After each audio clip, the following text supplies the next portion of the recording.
Si je vous parle de leadership éducatif, est-ce que ça vous dit quelque chose? Ça se peut que non, parce que c'est un concept que j'ai inventé pour les familles.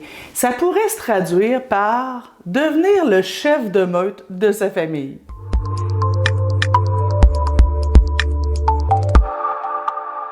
Bonjour, mon nom est Nancy Doyon, je suis votre coach familial et c'est l'heure de votre capsule SOS Nancy.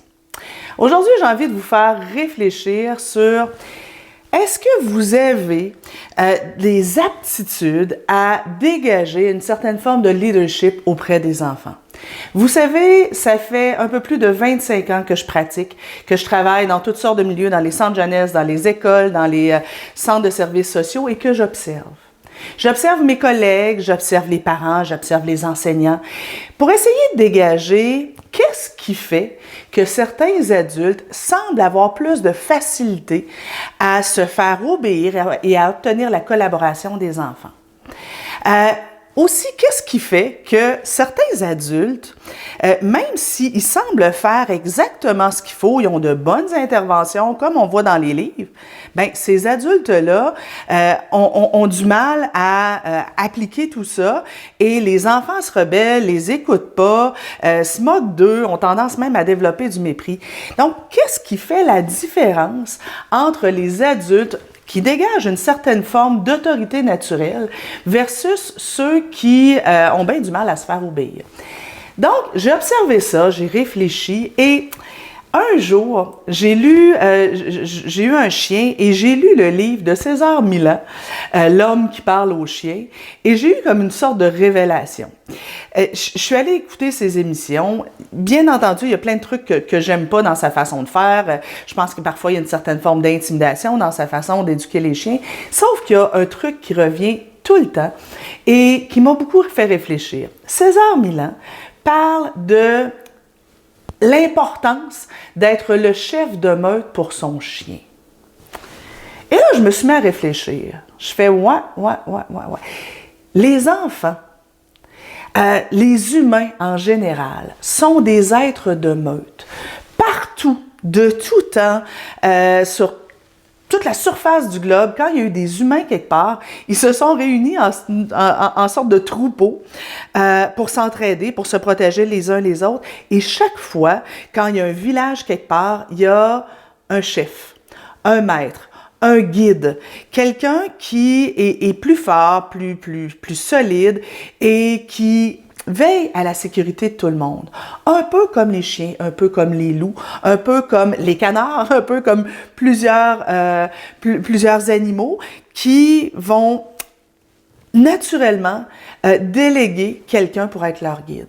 Et ça m'a beaucoup fait réfléchir. Je me dis, les enfants d'aujourd'hui sont confrontés à beaucoup de situations qui sont stressantes, parfois anxiogènes. Ils côtoient dans une semaine standard 10, 15 adultes en autorité différents, avec des marges de manœuvre différentes, avec des façons d'intervenir différentes. Je me dis, tabarnouche, ça doit être mêlant pour eux.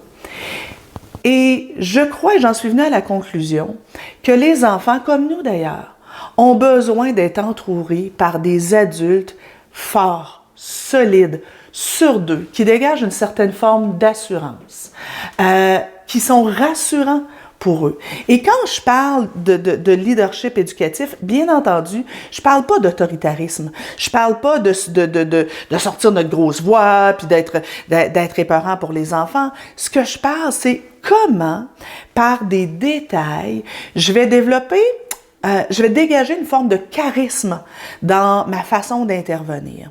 Si on s'y arrête et qu'on regarde aussi les leaders de ce monde-là, les leaders politiques, moi, un de mes leaders préférés, c'est Barack Obama. Tu sais, quand je le regarde aller, je trouvais qu'il dégageait tellement la belle fermeté bienveillante. Je trouvais qu'il dégageait autant le côté humain, mais aussi fort et solide. Quand on l'entendait nous dire « Yes, we can », on avait envie d'embarquer dans son bateau. Bien, il y a des adultes qui sont comme ça. Il y a des profs, des enseignants, des éducateurs que j'ai vus qui, dans ce qu'ils dégageaient, nous invitaient les jeunes à collaborer, donnaient l'envie. Rappelez-vous, quand vous étiez au secondaire, peut-être même au primaire, je suis certaine qu'il y a eu des enseignants que vous avez eus dans votre vie que, En rentrant dans leur classe, tout le monde se sentait bien, tout le monde se sentait confortable, tout le monde avait envie de pas trop les niaiser, avait envie de collaborer avec eux, alors qu'il y avait d'autres profs qui pourtant étaient gentils, qui faisaient les bons trucs, et eux, ça chahutait dans leur classe, c'était épouvantable. Ben, qu'est-ce qui fait qu'il y a certains adultes qui dégagent pas cette autorité-là et d'autres oui? Alors, ça fait plusieurs années, je vous dirais peut-être une vingtaine d'années, que je collectionne les petites perles, les petits détails dans la façon de faire des adultes qui font toute la différence, qui vont faire que l'adulte va dégager davantage de charisme. Par exemple, dans la posture, dans la voix, dans la démarche, qu'est-ce qui dégage cette espèce de fermeté bienveillante-là? Dans la façon de formuler les consignes, dans la façon d'approcher l'enfant, qu'est-ce qui fait la différence? Qu'est-ce qui fait qu'on a envie que moi, comme adulte, j'ai envie de travailler pour certains patrons? Moi, j'ai mes mentors, j'ai des coachs. Qu'est-ce qui fait que ces coachs-là, je leur fais confiance et je suis prête à leur confier mon entreprise, je suis prête à les écouter, à les suivre? Bien, ces détails-là, bien, ça se traduit aussi dans notre relation avec les enfants. Alors, ce que je vous propose, c'est une formation de 3 heures qui s'appelle Discipline et Leadership.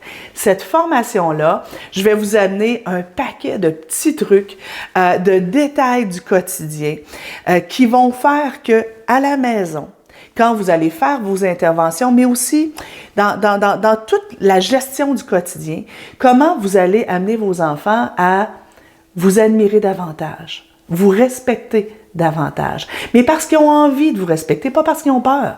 On n'a pas besoin de crier, on n'a pas besoin d'insulter ou de menacer sans arrêt pour avoir la collaboration des enfants. Donc, dans votre quotidien comme parent, qu'est-ce que vous pouvez faire qui va faire que votre enfant va avoir envie de collaborer avec vous? Vous êtes éducatrice en garderie, j'ai plein de petites perles pour vous, des petits détails qui vont aussi amener les enfants à se sentir rassurés chez vous, à se sentir confortables, en sécurité en votre compagnie et donc forcément qu'ils vont avoir davantage envie de collaborer. Même chose pour les enseignants. Dans votre gestion de classe, c'est quoi les petits détails que vous pouvez faire davantage ou faire moins qui va faire que votre classe va être beaucoup plus calme? Pourquoi ça va être beaucoup plus calme? Parce que les enfants sont installés dans une espèce de climat rassurant et qui sont entourés par un leader, un chef de meute fort et solide. Ça vous intéresse? Allez voir le lien en haut ou en bas selon que vous êtes sur YouTube ou sur Facebook. Cliquez là-dessus, vous allez avoir tous les détails concernant la formation. Sinon, ben écoutez, si vous pensez que ça peut intéresser aussi quelqu'un autour de vous, n'hésitez pas à partager cette vidéo-ci. Poursuivez votre réflexion et moi j'ai envie de vous laisser sur une petite réflexion, un petit devoir. Pensez à un leader que vous aimez. Un leader politique, un enseignant, un patron que vous avez eu.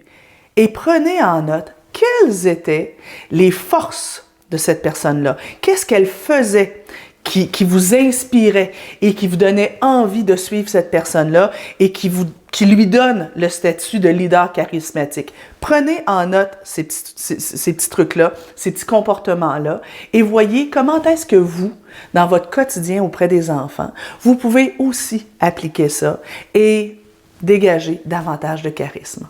Bye bye, on se voit dans une prochaine capsule.